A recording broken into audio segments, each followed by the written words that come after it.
Hello नमस्कार जय हिंद। हम लोग पढ़ रहे हैं भारत के भौतिक प्रदेश। भारत के भौतिक प्रदेश के अंतर्गत हिमालय पर्वत श्रेणी और पूर्वोत्तर पर्वत श्रेणी के बारे में पढ़े थे। उसके बाद मैदानों के बारे में पढ़े थे दो भागों में बांटकर, एक उत्तर का विशाल मैदान, एक मरुस्थल भारत का मरुस्थल या राजस्थान का मरुस्थल। उत्तर के विशाल मैदान को पुनः तीन भागों में बांटे थे, गंगा का मैदान, ब्रह्मपुत्र का मैदान और सिंधु का मैदान। ये तीन भाग थे। उसके बाद नेक्स्ट है अपना भारत की भू आकृतियों में पहला स्लाइड में आपने देखा था हिमालय था, विशाल मैदान था, मध्यवर्ती उच्च भूमि, हिमालय, विशाल मैदान, मध्यवर्ती उच्च भूमि, प्रायद्वीपीय पठार, तटीय मैदान और द्वीप समूह। हिमालय के बारे में हम लोग पढ़ चुके। उत्तर का विशाल मैदान या विशाल मैदान के बारे में हम लोग पढ़ चुके। अब नेक्स्ट है आपका मध्यवर्ती उच्च भूमि। मध्यवर्ती उच्च भूमि में ये दो हैं, उत्तर मध्यवर्ती उच्च भूमि और दक्षिण मध्यवर्ती उच्च भूमि। मध्यवर्ती उच्च भूमि, मध्यवर्ती उच्च भूमि को दो भागों में बांट सकते हैं, एक उत्तर मध्यवर्ती उच्च भूमि, एक दक्षिण मध्यवर्ती उच्च भूमि। उत्तर मध्यवर्ती उच्च भूमि में दो क्षेत्र मुख्यतः पढ़ना है, एक अरावली पर्वत श्रेणी के बारे में और एक मालवा का पठार। हमने बताया था पर्वत श्रेणी और पठार क्या होता है। उसके बाद दक्षिण मध्यवर्ती भूमि में दो पहाड़ों के बारे में पढ़ना, दो पर्वतों के बारे में, एक विंध्यन पर्वत श्रेणी और एक सतपुड़ा पर्वत श्रेणी। ये सब मिल के हैं मध्यवर्ती उच्च भूमि। ये मध्यवर्ती उच्च भूमि कहलाते हैं। तो अरावली पर्वत श्रेणी देखते हैं। अरावली पर्वत श्रेणी के बारे में गुजरात से दिल्ली तक ये इसका विस्तार है। अरावली का विस्तार गुजरात से दिल्ली तक है, लगभग 800 किलोमीटर तक इसका विस्तार है। आप देख सकते हैं ये है अरावली पर्वत श्रेणी। ये मुख्यतः राजस्थान में स्थित है, लेकिन सिर्फ राजस्थान में नहीं है, इधर गुजरात में भी स्थित है और उधर से दिल्ली तक गया है, हरियाणा उत्तर प्रदेश होते हुए, जिसकी औसत ऊंचाई लगभग 300 से 900 मीटर है, यानी कि 1000 मीटर से भी कम है। और हमने बताया 1000 मीटर से अगर किसी पर्वत की ऊंचाई कम होगी तो इसे पहाड़ी बोलेंगे, पर्वत नहीं बोलेंगे। तो ये मुख्य रूप से एक पहाड़ी है। अरावली पर्वत श्रेणी एक पहाड़ी है। इसकी सर्वाधिक ऊंचाई माउंट आबू के पास है। ये दक्षिण पश्चिम का जो क्षेत्र है, ये इधर जो दक्षिण पश्चिम का क्षेत्र है, इसमें माउंट आबू एक श्रेणी है। तो माउंट आबू के पास इसकी सर्वाधिक ऊंचाई है और वहीं पर माउंट आबू के पास ही इसकी सर्वोच्च चोटी है, जिसका नाम है गुरु शिखर। राजस्थान के सिरोही जिला में पड़ता है गुरु शिखर और जिसकी ऊंचाई 1722 मीटर है। इसका निर्माण धारावाड़ युग में हुआ है, प्री कैम्ब्रियन काल। हमने काल के बारे में आपको बताया, काल कई प्रकार के होते हैं, आद्य महाकल्प, उषा महाकल्प, नवजीवी महाकल्प इत्यादि कई प्रकार के थे। उसमें से जो प्री कैम्ब्रियन काल था, उस प्री कैम्ब्रियन काल के धारावाड़ युग में इसका निर्माण हुआ है, यानी कि बहुत प्राचीन है। कहने का मतलब कि ये पर्वत श्रेणी बहुत प्राचीन है, इसीलिए टूट फूट कर इसका घिसा हुआ रूप बचा है, जिसकी ऊंचाई 300 से 900 मीटर, यानी 1000 मीटर से भी कम अथवा इसके बराबर है कहीं कहीं। तो यानी कि पहाड़ी के रूप में केवल बचा है, पर्वत नहीं रह गया है। ये विश्व की प्राचीनतम पर्वतमालाओं में से एक है। हमने अभी बताया कि प्राचीनतम है। पश्चिम की ओर नदियां, इसमें पश्चिम की ओर कुछ नदियां बहती हैं, यानी कि अरावली के, ये अरावली पर्वत श्रेणी है तो इसके पश्चिम की ओर राजस्थान में जो नदियां बहती हैं उनमें से कुछ है माही नदी और लूनी नदी। माही नदी कर्क रेखा को 2 बार काटती है और लूनी नदी कक्ष के रण में विलीन होती है। कक्ष का रण मतलब कुछ ऐसा स्थान है जहां पर नदियां आकर वहीं अपना जल गिरा देती हैं और समुद्र तक नहीं पहुंच पाती है, और समुद्र तक नहीं पहुंच पाती है तो ऋण बन जाता है। ऋण का मतलब एक दलदली क्षेत्र होता है, एक दलदली भूमि होता है। और कक्ष ये नहीं है, ये कक्ष है। कक्ष गुजरात का एक स्थान है, गुजरात का जिला है कच्छ। तो कच्छ का रण मतलब गुजरात में जो कच्छ स्थान है वहां पे रण बना है, यानी कि दलदली भूमि बना है, तो उसमें जाकर लूनी नदी विलीन हो जाती है। एक है बनास नदी, एक बनास नदी है और ये बनास नदी अरावली को पश्चिम से पूर्व की ओर पार करती है, यानी कि अधिकांश नदियां या तो पश्चिम की ओर बहती हैं या तो पूर्व की ओर बहती हैं, और अधिकांश नदियां पूर्व की ओर बहती है। अरावली से पूर्व की ओर ही बहती हैं। पश्चिम की कुछ ही नदियां हैं जैसे माही, लूनी, लेकिन एक ऐसी नदी है जो अरावली को पार करके पश्चिम से पूर्व की ओर जाती है, इधर से इधर की ओर जाती है। इसी का नाम है माही नदी, सॉरी बनास नदी। बनास नदी है जो अरावली को पश्चिम से पूर्व की ओर पार करती है, और ये बनास नदी चंबल की सहायक है। यह मालवा के पठार पर चंबल नदी बहती है, उसके बारे में नदियों के बारे में पढ़ेंगे। तो ये चंबल की सहायक है बनास नदी। यहाँ की प्रसिद्ध चोटियां हैं माउंट आबू। माउंट आबू को राजस्थान का शिमला कहते हैं। राजस्थान का शिमला इसलिए क्यों कहते हैं, क्योंकि ये मुख्यतः ऊंची चोटी के पास है। ऊंची चोटी है गुरु शिखर, गुरु शिखर, और गुरु शिखर के पास यानी कि यहाँ की ऊंचाई सर्वाधिक है। और हम जानते हैं कि ऊंचाई बढ़ने पर तापमान में कमी होती है।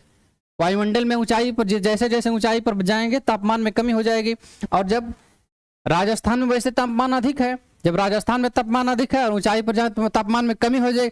तापमान में कमी हो गई तो ठंडा का क्षेत्र मिलेगा, तो अच्छा क्षेत्र होगा। तो शिमला ठंडा वाला क्षेत्र है शिमला, तो इसलिए इसको माउंट आबू को राजस्थान का शिमला कहते हैं। ये राजस्थान में स्थित है। अगर अरावली का विभाजन करना चाहें तो 3 भागों में विभाजित कर सकते हैं। एक उत्तर अरावली, एक मध्य अरावली और एक दक्षिण अरावली। उत्तर अरावली, ये मध्य अरावली और ये इधर दक्षिण अरावली। 3 भागों में अरावली के बांट सकते हैं। उत्तर अरावली ये मुख्यतः अलवर, दौसा, जयपुर जिले में स्थित है। अलवर, दौसा और जयपुर इन जिलों में स्थित है। शेखावटी पहाड़ियां, तोरावटी पहाड़ियां, जयपुर पहाड़ियां, अलवर पहाड़ियां, यहाँ की मुख्यतः पहाड़ियां हैं। पहाड़ियों के वहाँ लोकल नाम है। लोकल नाम हालांकि तो पूरा हिमालय पूरा अरावली पर्वत श्रेणी ही पहाड़ी है, पहाड़ी के रूप में बचा है। तो उनमें से छोटी छोटी पहाड़ियां हैं जो वहाँ के लोकल स्थान, जो अपने नाम पर लोकल स्थानों के नाम पर ये पहाड़ियों का नाम है।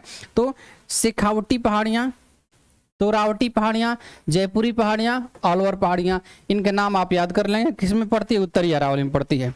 यहाँ के प्रमुख शिखर हैं रघुनाथगढ़, बैराठ और खो। रघुनाथगढ़, बैराठ और खो, यानी कि रघुनाथ बैठ कर खा। रघुनाथ कोई आदमी का नाम है और रघुनाथ को बोलेंगे रघुनाथ बैठ कर खा।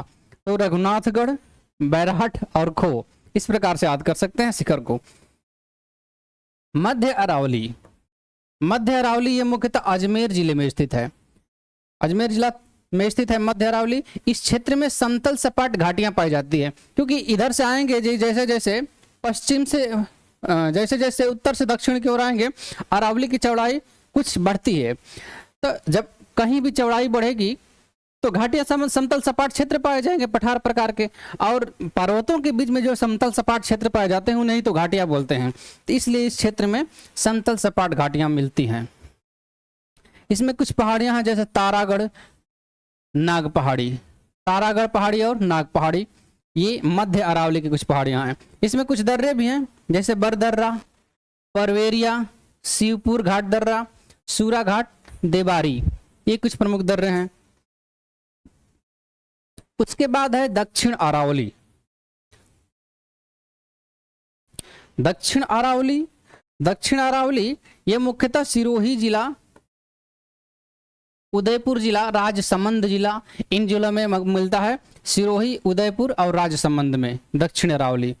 यहाँ का बारे में याद करें कि यहाँ एक मुख्य पठार है जिसका नाम है भोराट का पठार। और पठार क्या होता है? ऐसी पहाड़ी टाइप का क्षेत्र जिसका शिखर लगभग समतल सपाट प्रकार का होता है, उसे ही पठार बोलते हैं। तो यहाँ भोराट का पठार स्थित है दक्षिण अरावली में। ये अरावली पर्वत श्रेणी की कुछ चोटियां जैसे शेर चोटी, अचलगढ़, देववाड़ा, कुंभलगढ़, लीलागढ़, सज्जनगढ़, रघुनाथगढ़, आबू और गुरु शिखर। गुरु शिखर के बारे में आप जानते हैं, सबसे ऊंची चोटी है। और आबू के बारे में जानते हैं, सबसे प्रसिद्ध चोटी है जो गुरु शिखर के पास ही है। और कुछ चोटियां हैं, ये सब चोटियां हैं अरावली पर्वत श्रेणी की। तो अरावली पर्वत श्रेणी के बारे में इतना याद ध्यान रखना है। अरावली पर्वत श्रेणी को मैप पर दिखा देते हैं। ये है अरावली पर्वत श्रेणी, ये इंडिया का मैप है, भारत का मैप है।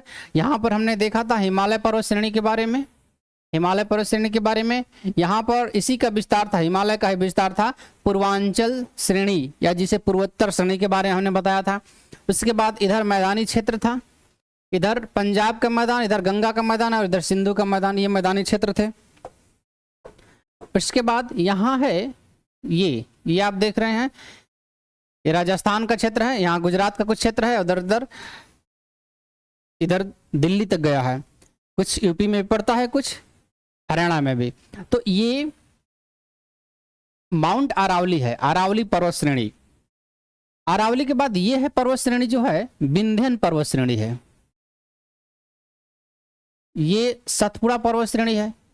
हमने बताया कि मध्यवर्ती उच्च भूमि को दो भाग में बांटते हैं, उत्तर मध्यवर्ती उच्च भूमि और एक दक्षिण मध्यवर्ती उच्च भूमि।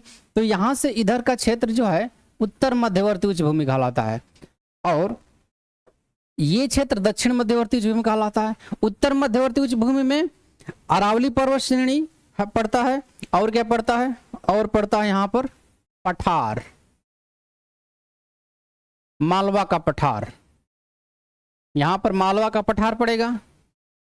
इसकी आकृति कैसी होगी, तो त्रिभुजाकार बन रही है इसकी आकृति, तो इसकी आकृति मालवा पठार की त्रिभुजाकार होगी। पठार क्या होता है मैंने बताया, अभी बताया। तो ये अरावली पर्वत श्रेणी और ये मालवा का पठार, इसे उत्तरी क्षेत्र में आते हैं, उत्तरी मध्यवर्ती उच्च भूमि में, और दक्षिणी मध्यवर्ती उच्च भूमि में आ जाएंगे ये विंध्यन श्रेणी और सतपुड़ा श्रेणी। पिछले स्लाइड में हमने दिखाया आपको डिवाइड करके। तो हमने अरावली पर्वत श्रेणी के बारे में पढ़ा, अब देखते हैं मालवा पठार के बारे में, और ये इसके बाद विंध्यन और सतपुड़ा के बारे में पढ़ेंगे। तो नेक्स्ट स्लाइड में देखते हैं इसी के बारे में, मालवा का पठार। यह है मालवा का पठार, और मालवा के पठार के बारे में हमने अभी आपको बताया कि ये इसकी आकृति त्रिभुजाकार है, इसकी आकृति त्रिभुजाकार है, और ये पठार कैसे बना है, लावा निर्मित है, यानी कि ज्वालामुखी के विस्फोट से, ज्वालामुखी विस्फोट हुआ, और जब ज्वालामुखी के विस्फोट से जब लावा निकला और लावा जो है चारों तरफ क्षेत्र में फैल गया, तो इससे पठार का निर्माण हुआ जो त्रिभुजाकार आकार में फैल गया। त्रिभुजाकार आकार में क्यों फैला, क्योंकि एक साइड त्रिभुजाकार आकार में इसलिए फैला क्योंकि यहां पर अरावली पर्वत श्रेणी है, यहां पर अरावली पर्वत श्रेणी है, यहां पर विंध्यन पर्वत श्रेणी है। तो अरावली और विंध्यन के बीच में ही तो फैलेगा, पर्वत के उधर तो जाएगा नहीं, जहां यहाँ खाली रह जगह है, तो यहाँ खाली जगह है, जहां फैल गया तो ये त्रिभुजाकार आकार खाली जगह मिला तो यहाँ फैला। तो अरावली और विंध्यन पर्वत श्रेणी के बीच में मालवा का पठार है।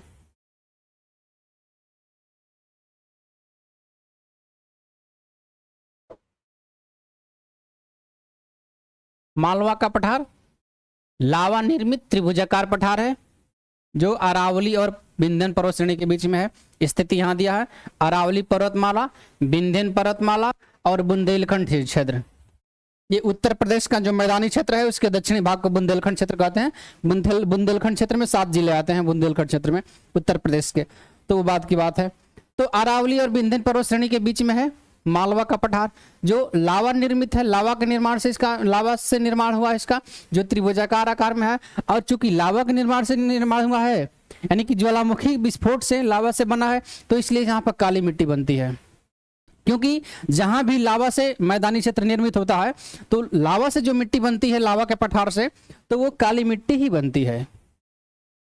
ज्वालामुखी के उद्गार से जब लावा निकलता है तो उससे काली मिट्टी ही निकलती है। इसका ढाल उत्तर पूर्व की ओर है। इसमें नदियां बहती हैं, चंबल, काली सिंध, बेतवा और केन। चंबल, काली सिंध, बेतवा और केन, ये सब यमुना की सहायक नदियां हैं। स्थिति मैंने बताया अरावली और विंध्यन पर्वत के बीच में। ये उत्खात भूमि या बीहड़ भूमि का क्षेत्र है। उत्खात भूमि का मतलब कि चंबल नदी, जो चंबल नदी है, इसमें मुख्य नदी है चंबल नदी मालवा के पठार में, और इसकी कुछ सहायक नदियां हैं। उन नदियों ने इस क्षेत्र को बहुत अधिक काट छाट दिया है। बहुत अधिक इस प्रकार से काट छाट दिया है, इस प्रकार से इधर नदी आएगी काट छाट, कहीं बहुत ज्यादा ऊंचा हो गया है, कहीं बहुत ज्यादा खाला हो गया, यानी कि समतल मैदान नहीं रह गया है। तो कहीं बिल्कुल नहर टाइप का, कहीं बहुत ज्यादा ऊंचाई, कहीं बहुत ज्यादा खलाई, न खेती करने योग्य है न किसी प्रकार योग्य है। ऐसी चीज को हम लोग बीहड़ भूमि बोलते हैं, उत्खात भूमि बोलते हैं। और इसी को हम लोग, इस अपर्दन को अवनालिका अपर्दन कहते हैं। अपर्दन मतलब मिट्टी को काटना, अवनालिका अपर्दन यानी कि नाली प्रकार के बनता है, बड़ी बड़ी नालियों प्रकार के बनता है, तो इसलिए अवनालिका अपर्दन, नाली अपर्दन भी कहते हैं। और खड्ड अपर्दन, गड्ढा, जैसे मैंने बताया, गड्ढा जैसे कहीं बहुत ज्यादा ऊंचा, उसी के बगल में कहीं बहुत ज्यादा खाला, तो गड्ढा अपर्दन कहा, खड्ड अपर्दन कहलाता है। इसकी औसत ऊंचाई जो है मालवा पठार की 500 मीटर है, और हमने बताया 1000 से मीटर से कम है तो पर्वत नहीं हो सकता है, और ये या तो पहाड़ी होगा या तो पठार होगा। तो इसका ये समतल प्रकार का है तो इसलिए पठार है। तो ये मालवा का पठार की स्थिति हमने दिखाया। मालवा का पठार ये है, यहाँ मैप में देख सकते हैं मालवा के पठार को, ये मालवा का पठार है, ये इसकी स्थिति त्रिभुजाकार है। यहां पर विंध्यन पर्वत श्रेणी और सतपुड़ा पर्वत श्रेणी यहां पर है, और यहां पर अरावली पर्वत श्रेणी है। इसी चीज को हम लोग नेक्स्ट स्लाइड में देखते हैं। और ये है अरावली पर्वत श्रेणी, ये राजस्थान का क्षेत्र है। ये अरावली पर्वत श्रेणी हो गया, ये गुजरात में भी है, इधर हरियाणा में भी स्थित है, दिल्ली तक गया है। ये है विंध्यन पर्वत श्रेणी, ये विंध्यन पर्वत श्रेणी है, और ये है सतपुड़ा पर्वत श्रेणी। सतपुड़ा पर्वत श्रेणी मुख्यतः 3 श्रेणियों में विभाजित है, आगे पढ़ेंगे इसके बारे में। तो ये सतपुड़ा पर्वत श्रेणी है जो मैकाल, महादेव और राजपीपला के नाम से जाना जाता है, आगे पढ़ेंगे इसके बारे में। तो ये सतपुड़ा पर्वत श्रेणी है, तीनों मिलकर। तो ये अरावली और ये विंध्यन के बीच में ये जो क्षेत्र बचता है यही है मालवा का पठार, ये पठारी क्षेत्र। तो मालवा का पठार की स्थिति की बात करें तो आएगा राजस्थान में, मध्य प्रदेश में आएगा, गुजरात में भी आ सकता है थोड़ा बहुत, और थोड़ा बहुत उत्तर प्रदेश में। इन क्षेत्रों में मालवा का पठार का विस्तार है। फिर इसके आगे है, हमने मध्यवर्ती उच्च भूमि में, उत्तर मध्यवर्ती उच्च भूमि में अरावली पर्वत श्रेणी और मालवा का पठार का पढ़ा। दक्षिण मध्यवर्ती उच्च भूमि में हम पढ़ेंगे विंध्यन पर्वत श्रेणी और सतपुड़ा पर्वत श्रेणी। इन दोनों को हम लोग पढ़ेंगे अगले स्लाइड में। अभी के लिए इतना ही। चैनल को सब्सक्राइब कर लिया करें।